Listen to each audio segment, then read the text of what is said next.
Hi friends, welcome back to my channel. ఎలా ఉన్నారు అందరూ? బాగున్నారా? నేను చాలా బాగున్నానండి. ఈరోజు వీడియోలో నేను మీతో పిండి వడియాలండి, బియ్యం పిండి సగ్గుబియ్యంతో వడియాలు ఎలా పెట్టుకోవాలో షేర్ చేసుకోబోతున్నాను. చాలా ఈజీగా పెట్టుకోవచ్చండి. నేను ఎలా చేశానో ఒకసారి ఖచ్చితంగా ట్రై చేసి ఎలా వచ్చాయో నాకు కామెంట్ సెక్షన్లో చెప్పండి. ఇంకెందుకు ఆలస్యం ఫ్రెండ్స్, ఎలా చేయాలో చూద్దాం పదండి.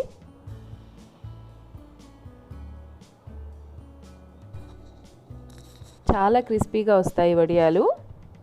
దీనికోసం మనకు బియ్యము సగ్గుబియ్యం కావాలండి. ఇదండి ఇక్కడ 2 గ్లాసుల బియ్యం తీసుకున్నాను. 2 గ్లాసుల బియ్యంకి 1/4 గ్లాస్ సగ్గుబియ్యం తీసుకున్నాను. సగ్గుబియ్యం కొంచెం ఎక్కువ తీసుకున్నా పర్లేదండి, అర గ్లాస్ వరకు తీసుకోవచ్చు. ఇదండి ఇప్పుడు ఈ రెండింటిని నైటే నానబెట్టి పెట్టుకోవాలి.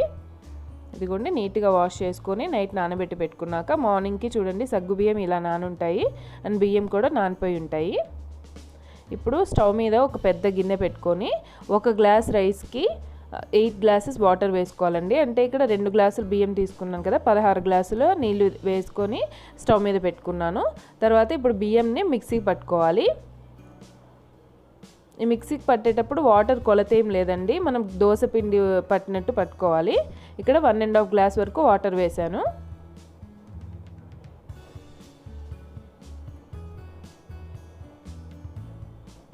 ఇదండి పిండి ఇలా ఉంటుంది మనకు మిక్సీ పట్టుకున్నాక. మరీ మెత్తగా కాకుండా చూడండి క్లిప్లో చూపిస్తున్న విధంగా కొద్దిగా రవ్వగా పట్టుకుంటే వడియం బాగుంటుంది.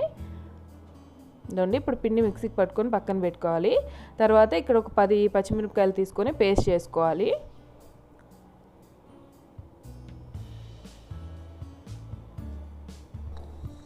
ఇదండి సగ్గుబియ్యం నానిపోయి ఉన్నాయి, పిండి రెడీగా ఉంది అండ్ పచ్చిమిర్చి పేస్ట్ కూడా రెడీ చేసి పెట్టుకున్నాము. ఇప్పుడు మనకి వాటర్ మరుగుతూ ఉంటాయండి, నీళ్ళల్లో సాల్ట్ వేసుకోవాలి.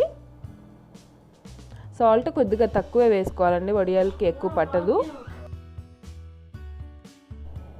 సాల్ట్ వేసుకున్నాక ఒకసారి కలుపుకొని మూత పెట్టి వాటర్ రోలింగ్ బాయిల్ అయ్యేంత వరకు ఉంచుకోవాలి.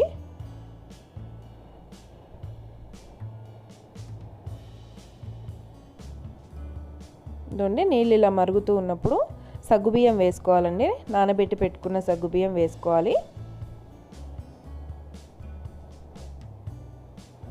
సగ్గుబియ్యం నానబెట్టడం వల్ల తొందరగా ఉడుకుతాయండి,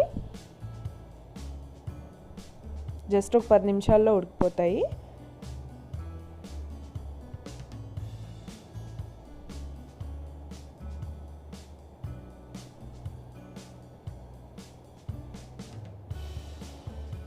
ఇదండి సగ్గుబియ్యం కూడా బాగా ఉడికిపోయాయి. ఇప్పుడు పచ్చిమిర్చి పేస్ట్ చేసుకున్నాం కదా, అది వేసుకోవాలండి.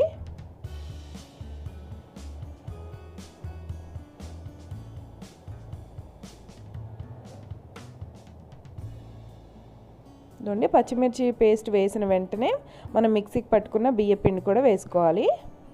ఇలా కలుపుతూ వేసుకోవాలండి, లేకపోతే ఉండకట్టేస్తుంది.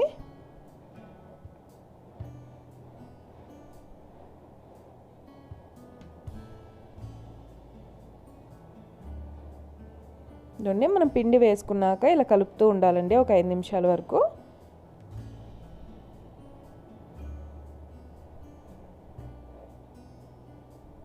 ఇదండి జస్ట్ ఒక 10 నిమిషాల తర్వాత పిండి బాగా ఉడికిపోయి ఉంటుంది. చూడండి ఈ కన్సిస్టెన్సీలో రావాలి. ఒకవేళ మీకు పిండి మరీ గట్టిగా అయిందనిపిస్తే పక్కన ఒక 1-2 గ్లాసెస్ వరకు వాటర్ వేడి చేసుకొని ఆ వేడి వాటర్ వేసుకొని ఇంకొక 5 నిమిషాలు స్టవ్ మీద ఉంచితే సరిపోతుంది. తర్వాత స్టవ్ ఆఫ్ చేసుకున్నాక జీలకర్ర వేసుకోవాలి. జీలకర్ర ముందే వేసి ఉడికిస్తే వడియాలు కొంచెం నల్లగా వస్తాయి, అందుకనే స్టవ్ ఆఫ్ చేసుకున్నాక జీలకర్ర వేసుకోవాలి. తర్వాత బయట ఒక తడి క్లాత్ ఇలా వేసుకొని చిన్న చిన్న వడియాల్లాగా పెట్టుకోవాలండి, లేదన్నా ఏదైనా ప్లాస్టిక్ కవర్ మీదన్నా పెట్టుకోవచ్చు.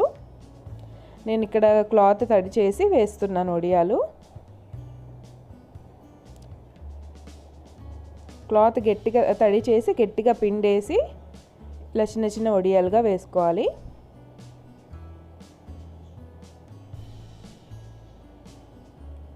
బాగా ఎండున్న రోజు వేసుకుంటే ఒక రోజు కల్లా ఈవినింగ్ కల్లా ఎండిపోతాయండి.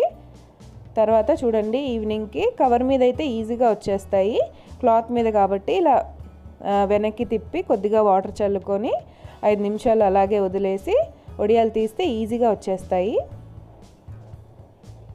చూడండి క్లిప్లో చూపిస్తున్న విధంగా మనకి ఈజీగా వచ్చేస్తాయి వడియాలు.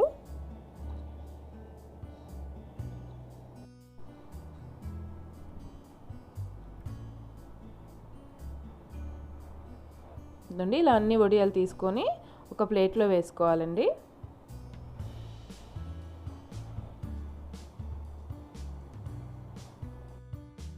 చూడండి ఇలా ప్లేట్లోకి తీసుకున్నాక మరుసటి రోజు ఈ వడియాలన్నీ మళ్ళీ ఎండలో వేసుకోవాలండి. ఒక 2 డేస్ వరకు అలా ఎండలో వేసుకుంటే మనకి బాగా ఎండిపోతాయి. చూడండి వడియాలన్నీ ఎండిన తర్వాత మీకు ఇప్పుడు ఫ్రై చేసి చూపిస్తాను. చూడండి స్టవ్ మీద ఆయిల్ పెట్టుకొని ఆయిల్ వేడెక్కిన తర్వాత స్టవ్ మీడియం ఫ్లేమ్లో పెట్టుకొని ఫ్రై చేసుకోవాలి. చాలా బాగా వస్తాయండి వడియాలు. ఒకసారి ఖచ్చితంగా ట్రై చేసి చూడండి. అండ్ ఫ్రెండ్స్ మీకు ఈ వీడియో నచ్చిందా? నచ్చితే ప్లీజ్ లైక్ చేయండి, షేర్ చేయండి, కామెంట్ చేయండి. అండ్ నా ఛానల్ని సబ్స్క్రైబ్ చేసుకోండి. సబ్స్క్రైబ్ బటన్ పక్కనే బెల్ ఐకాన్ ఉంటుందండి, దాన్ని ప్రెస్ చేయండి. దానివల్ల నేను ఏ వీడియో అప్లోడ్ చేసినా నోటిఫికేషన్ మీ దాకా వస్తుంది. Thank you friends, thanks for watching.